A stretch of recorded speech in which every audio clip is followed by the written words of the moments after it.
ಅಂದರೆ ಈ ಅಂತೆ ಕಂತೆಗಳ ಸಂತೆ ಅನ್ನೋದು ಎಲ್ಲರೂ ಕೇಳೇ ಇರ್ತೀರ. ಅಂತಹದೇ ಒಂದು ಅಂತೆ ಕಂತೆಯ ಕಥೆ ಈಗ ನಿಮ್ಮ ಮುಂದೆ. ಪುರಾತನ ಕಾಲದಲ್ಲಿ ನರಿಗಳಿಗೂ ಸಹ ಕೋಡು ಅಂದರೆ ಕೊಂಬು ಇರುವಂತೆ. ಹಾಗಾದರೆ ಈಗಿನ ಕಾಲದ ನರಿಗಳಿಗೇಕೆ ಕೊಂಬು ಇಲ್ಲ? ಹೌದು, ರಾಷ್ಟ್ರಕವಿ ಕುವೆಂಪು ಅವರ ನರಿಗಳಿಗೇಕೆ ಕೋಡಿಲ್ಲ ಎಂಬ ಕಥೆಯನ್ನು ನಮ್ಮ ಕಥಾಯಾನದ ಮಕ್ಕಳು ನಾಟಕ ರೂಪದಲ್ಲಿ ನಿರೂಪಿಸ್ತಾ ಇದ್ದಾರೆ. ನಮ್ಮ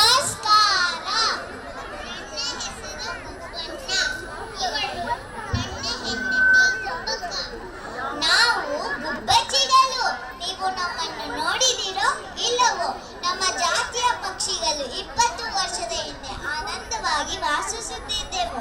ಈಗ ವಾಯು ಮಾಲಿನ್ಯ, ಶಬ್ದ ಮಾಲಿನ್ಯಗಳಿಂದಾಗಿ ನಮಗೆ ಅನುಕೂಲವಾಗದಂತೆ ಮನುಷ್ಯರು ಕಟ್ಟುತ್ತಿರುವ ಕಟ್ಟಡಗಳಿಂದಾಗಿ ನಾವು ಕಾಣಿಸಿಕೊಳ್ಳುವುದು ಬಹಳ ಅಪರೂಪ.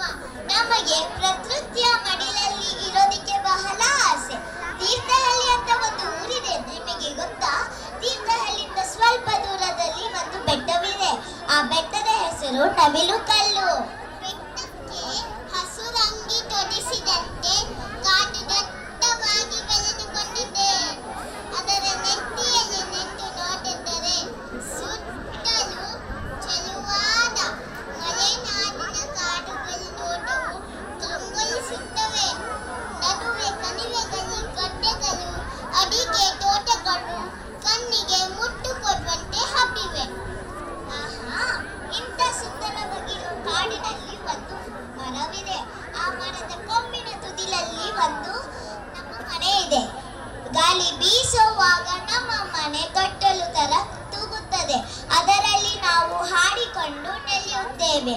ಮೇಲೆ ನೀಲಿ ಆಗಸ, ಕೆಳಗೆ ತಾಯಿ ಭೂಮಿ, ದೇವರಿಂದ ಗಾಳಿ ನೀರು, ಹಂಗೆಲ್ಲಿದೆ ಸ್ವಾಮಿ. ನಮ್ಮ ಮನೆ ಸವಿಯಾದ ಮನೆ. ನಮ್ಮ ಮನೆಗೆ ಬೆಲ್ಲದ ಗೋಡೆ, ಸಕ್ಕರೆ ಬಾಗಿಲು, ಕಬ್ಬಿನ ಮುಚ್ಚಿಗೆ. ಮನೆಯ ಅಂಗಳದಲ್ಲಿ ಒಂದು ಪುಟ್ಟ ಸರೋವರ. ಈ ಸರೋವರದಲ್ಲಿ ನೀರಲ್ಲ, ಜೇನುತುಪ್ಪ ಇರುವುದು. ಇಷ್ಟು ಸುಖವಾಗಿ ಇದ್ದರೂ ನಮಗೆ ಮಕ್ಕಳು ಇದ್ದಿದ್ದಿಲ್ಲ. ನಮಗೆ ಮಕ್ಕಳು ಜೋಡಿ ಆಡೋದಕ್ಕೆ ಬಹಳ ಆಸೆ ಇತ್ತು. ದೇವರಿಗೆ ಬೇಡಿಕೊಂಡು ಆದ ಮೇಲೆ ನಮಗೆ 3 ಪುಟಾಣಿ ಗುಬ್ಬಚ್ಚಿಗಳು ಬಂದವು. ಒಳ್ಳೆದಾಯಿತು. ನಾನು ಹೊರಕ್ಕೆ ಸಲ್ಲಿಸೋದಕ್ಕೆ ಈಗಲೇ ಕಾಶಿ ಯಾತ್ರೆಗೆ ಹೋಗ್ಬೇಕು. ನೀನು ಹುಷಾರಾಗಿ ಮನೆ ಕಡೆ ಮಕ್ಕಳ ಕಡೆ ಗಮನವಹಿಸು. ನಾನು ಬೇಗನೆ ಬಂದಿರ್ತೀನಿ. ನೀವು ಹೋಗಿ ಬನ್ನಿ, ಚಿಂತೆ ಪಡ್ಕೋಬೇಡಿ. ನಾನು ನಮ್ಮ 3 ಪುಟಾಣಿ ಗುಬ್ಬಚ್ಚಿಗಳು ಮತ್ತೆ ನಮ್ಮ ಮನೆ ಚೆನ್ನಾಗಿ ನೋಡ್ಕೋತೀನಿ. ಸರಿ ಆಯ್ತು. ರಾತ್ರಿ ಎಷ್ಟು ಜೋರು ಮಳೆ! ಇದು ಮಲೆನಾಡಿನ ಮಳೆ ಹೇಳಬೇಕೇನು? ಇದು ಸೋನೆ ಮಲೆ ಅಲ್ಲ, ಆನೆ ಮನೆ. ಅದರ ಜೋಡಿ ಮಿಂಚು, ಕತ್ತಲು ಮತ್ತೆ ಬಿರುಗಾಳಿ. ಮತ್ತೆ ನನ್ನ 3 ಪುಟಾಣಿ ಗುಬ್ಬಚ್ಚಿಗಳು ತುಂಬಾ ಭಯ ಪಡ್ಕೋತಾ ಇದ್ದಾರೆ. ನಾನು ಬಾಗಿಲನ್ನು ಮುಚ್ಚಿ ಬಿಡುತ್ತೇನೆ. ಅಳುವ ಕನ್ನನ ತುಟಿಯು ಹವಳದ ಕುಡಿ ಹಂಗ ಕುಡಿಯೋವು ಬೇವಿನ ನೆಸಲಂಗ, ಕುಡಿಯೋವು ಬೇವಿನ ನೆಸಲಂಗ, ಕಣ್ಣೋಟ ಶಿವನ ಕೈಯಲಗು ಹೊಲದಂಗ. ನಮ್ಮ ನವಿಲುಕಲ್ಲು ಬೆಟ್ಟ ಅದೆಷ್ಟು ಸುಂದರ! ರಾತ್ರಿಯಲ್ಲಂತೂ ಬಹಳ ರಮಣೀಯವಾಗಿರುತ್ತೆ. ನನಗೂ ಈ ಸೌಂದರ್ಯದಲ್ಲಿ ಹೀಗೆ ಲೀನವಾಗಿರಬೇಕು ಅನಿಸುತ್ತದೆ. ದೇವಿಜಿಯನ್ನ ಕಗ್ಗ ನೆನಪಾಗ್ತೈತೆ. ಕಲ್ಲಾಗೋ ಕಟ್ಟದರೆ ಮನೆಗೆ ಮಳೆಗೆ ಆಗು, ಕಲ್ಲಾಗೋ ಕಷ್ಟಗಳ ಮಳೆ ವೆದಿಸರಿಯೇ, ಬೆಲ್ಲ ಸಕ್ಕರೆ ಆಗು ದೀನ ದುರ್ಬಲರಿಗೆ, ಎಲ್ಲ ಬಲಗೊಂಡವು ಮಂಕುತಿಮ್ಮ. ಅದೇನು ಗಳಿಗೆಯಲ್ಲಿ ಹೇಳಿದ್ಯೋ ಹುಳಿಯನ್ನ, ಎಂಥ ಮಳೆಯಪ್ಪ! ಎಲ್ಲಾದರೂ ಒಂದು ಆಶ್ರಯ ಸಿಕ್ಕಿದ್ರೆ ಸಾಕಲ್ಲ ಭಗವಂತ. ಎಂಥ ಚಳಿ, ಎಂಥ ನಡುಕು! ಅಲ್ಲಿ ನೋಡಿ, ಒಂದು ಮನೆ ಇದ್ದಂತಿದೆ, ದೀಪ ಉರಿಯುತ್ತಿದೆ. ಆಡಿ ಬಾ ನನ್ನ ಕಂದ ಅಂಗಾಲ ತೊಳೆದೆ ನಾ ತೆಂಗಿನಕಾಯಿ ತಿಳ ನೀರ. ಹೌದು, ಜೋಗುಳದ ಹಾಡು ಕೇಳಿಸುತ್ತಿದೆ, ಬನ್ನಿ ಹೋಗೋಣ. ಬೇಡ, ಯಾರು ಪರಿಚಯವಿಲ್ಲವೇ?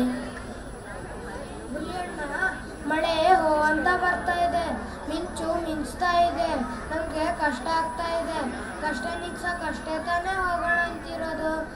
ಮಳೆ ನಿಂತ್ಮೇಲೆ ಹೋಗೋಣ. ಸರಿ, ಆಯ್ತು. ದಬಾ ದಬಾ ದಬಾ ದಬಾ. ಓ, ಯಾರಪ್ಪ ಅದು? ನಾನಪ್ಪ, ನರಿಯಣ್ಣ. ಅಯ್ಯೋ, ನರಿಯಣ್ಣನ ಅವನು ಬಹಳ ಕುತಂತ್ರಿ. ಅವನ ಬಗ್ಗೆ ಬಹಳ ಕೇಳಿಸಿಕೊಂಡಿದ್ದೀನಿ. ನಾನು ಈಗ ಏನು ಮಾಡಲಿ? ಅಪ್ಪ ನರಿಯಣ್ಣ, ಇದು ತುಂಬಾ ಬಡವರ ಮನೆ, ಹಂಗೆ ಬಾಗಿಲು ಬಾರಿಸಬಾರದು. ಗುಬ್ಬಕ್ಕ, ಮಳೆಯಲ್ಲಿ ಸಿಕ್ಕಿ ಸಾಕಾಯ್ತು, ಬೆಳಗ್ಗೆ ತನಕ ಸ್ವಲ್ಪ ಜಾಗ ಕೊಟ್ರೆ ಸಾಕು. ಅಯ್ಯೋ ನರಿಯಣ್ಣ, ಇಲ್ಲಿ ಜಾಗವಿಲ್ಲ, ಮತ್ತೆ ನನ್ನ 3 ಪುಟಾಣಿ ಗುಬ್ಬಚ್ಚಿಗಳು ಇದಾವೆ. ಅಕ್ಕ, ಗುಬ್ಬಕ್ಕ, ನಾನು ಹುಲಿಯಣ್ಣ, ದಯವಿಟ್ಟು ಬಾಗ್ಲೇಟೇವೆ. ನಿನಗೇನು ಅಪಾಯ ಬರದಂತೆ ನೋಡ್ಕೊಳ್ಳೋಟೇವೆ, ಹೆದರಬೇಡ. ನಮ್ಮ ಜೊತೆ ಸಾಚು ಸಜ್ಜನಾದ ಕಡಿಯಣ್ಣನೂ ಇದ್ದಾನೆ. ಲೋ ನರಿಯ, ಯಾಕೆ ಕುಡುಂಬಿ ಸುಮ್ಮೆಟ್ಟ್ಯಾ? ಓ ಹೌದಾ ಹುಲಿಯಣ್ಣ, ಹಾಗಂದ್ರೆ ನಾನು ಬಾಗಿಲು ತೆಗಿತೀನಿ, ಬನ್ನಿ. ಓ, ನಿಮ್ಮ ಕಾಲು ಕೆಸರಾಗಿದೆ, ಬಿಸಿ ನೀರಿಂದ ಕಾಲು ತೊಳ್ಕೊರಿ. ಬಟ್ಟೆ ತಗೋರಿ. ನಿಮಗೆ ಹಸಿವಾಗಿರ್ಬೇಕು, ನಾನು ಊಟ ಬಡಿಯುತ್ತೇನೆ.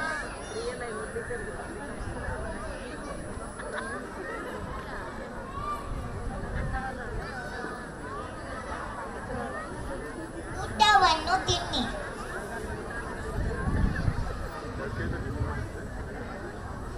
ಗುಬ್ಬಕ್ಕ, ಊಟ ರುಚಿಯಾಗಿತ್ತು.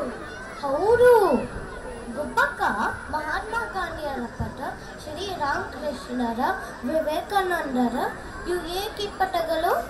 ಮಕ್ಕಳು ಈ ಪಟಗಳನ್ನು ನೋಡಿದರೆ ದೊಡ್ಡವರಾದ್ಮೇಲೆ ಬುದ್ಧಿವಂತ ಆಗ್ತಾರೆ. ಅದಕ್ಕೆ ಅವರ ಬಗ್ಗೆ ಕತೆ ಹೇಳುತ್ತೇನೆ ಅವರಿಗೆ. ಹೌದು, ನಿಮ್ಮ ಮಕ್ಕಳು ಎಲ್ಲಿ ನೋಡೋಣ? ನಮ್ಮ ಮಕ್ಕಳು ಇಲ್ಲಿದ್ದಾರೆ, ನೋಡಿ ಬನ್ನಿ. ಮುದ್ದಾಗಿದ್ದಾರೆ. ಮಿಂಚು ರುಂಡೆ ತರ ಮಿಂಚ್ತಾ.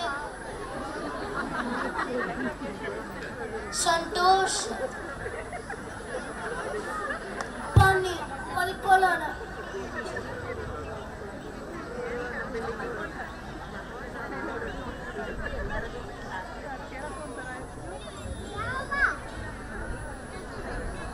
ಮಕ್ಕಳೇ, ರಂಗೋಲಿ ಹಾಕಕ್ಕೆ ಹೋಗ್ತೀನಿ, ನಾನು ಬೇಗ ಬಂದು ಬಿಡುತ್ತೇನೆ.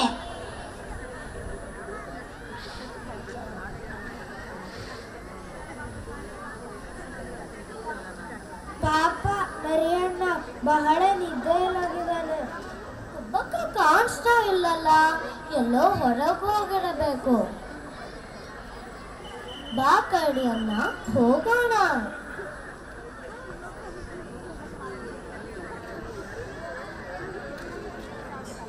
ಮಕ್ಕಳು ಅಳ್ತಾ ಇದ್ದಾರಲ್ಲ, ಗುಬ್ಬಕ್ಕಯ್ಯಲ್ಲಿ ಇದೇ ಒಳ್ಳೆಯ ಸಮಯ.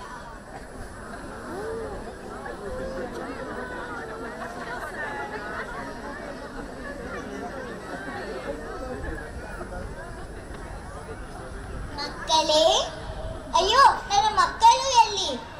ಹುಲಿಯಣ್ಣ, ಕರಡಿಯಣ್ಣ, ಅಯ್ಯೋ ಯಾರು ಕಾಣಿಸುತ್ತಿಲ್ಲವೇ? ಅಯ್ಯೋ ನನ್ನ ಮಕ್ಕಳು, ನಾನೇ ಈಗ ಅವರನ್ನು ಹುಡುಕ ಹೋಗ್ತೀನಿ.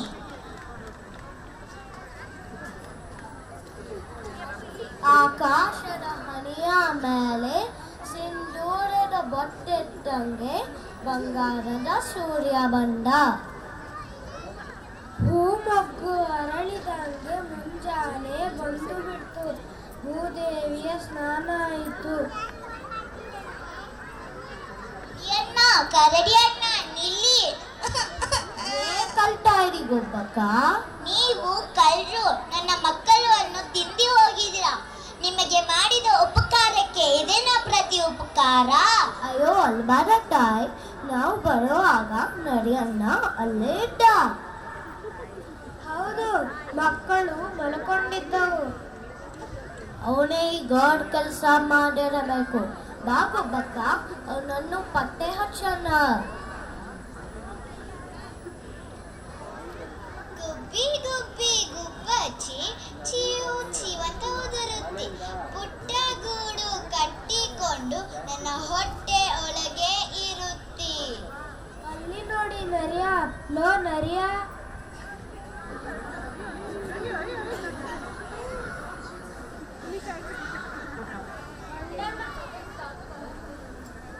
ಒಳ್ಳೆ ಮಾತಿಂದ ಗುಬ್ಬಕ್ಕನ ಮಕ್ಕಳನ್ನ ಕೊಡ್ತೀಯ ಇಲ್ವಾ?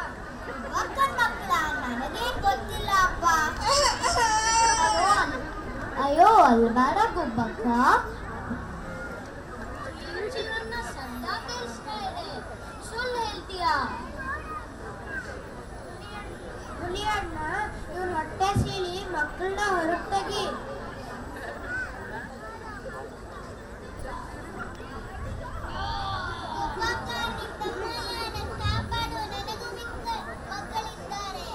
ಅಯ್ಯೋ ಹುಲಿಯಣ್ಣ, ಬೇಡ ಬೇಡ, ಬಿಟ್ಟಿ ಬಿಡು. ಹಾಗಾದ್ರೆ ನಿನ್ನ ಮಕ್ಕಳು ಉಳಿಯೋದು ಹೇಗೆ? ಹುಲಿಯಣ್ಣ, ನೀನು ನರಿಯಣ್ಣನ್ನು ಹಿಡ್ಕೋ. ಕರಡಿಯಣ್ಣ, ನೀನು ನರಿಯಣ್ಣನ ಬೆನ್ನಿಗೆ ಬಲವಾಗಿ ಗುದ್ದು, ಅವಾಗೆ ನರಿಯಣ್ಣನ ಬಾಯಿಂದ ನನ್ನ ಮಕ್ಕಳು ಬರುತ್ತದೆ.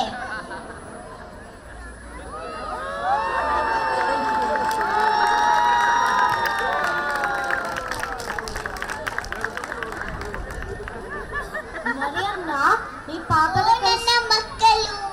ನರಿಯಣ್ಣ, ನೀ ಪಾಪದ ಕೆಲಸ ಮಾಡೋದಕ್ಕೆ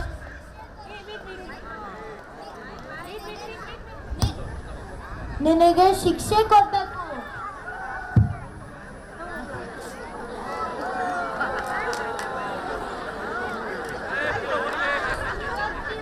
ನಿಮ್ ಜಾತಿಗೆ ಕೊಂಬು ಇರಲ್ಲ, ಇದು ನಮ್ ಎಲ್ಲರ ಶಾಪ.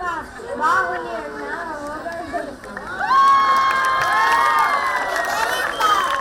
ಇದರಿಂದಾಗಿ ಅವತ್ತಿನಿಂದ ನರಿಗಳಿಗೆ ಕೋಡಿಲ್ಲ.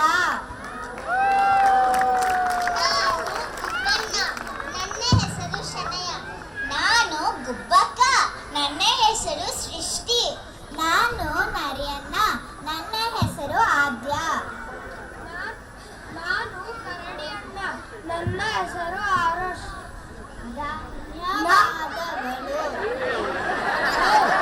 ನಾನು ಹುಲಿಯಣ್ಣ. ನನ್ನ ಹೆಸರು ವೃಷ. ಧನ್ಯವಾದ.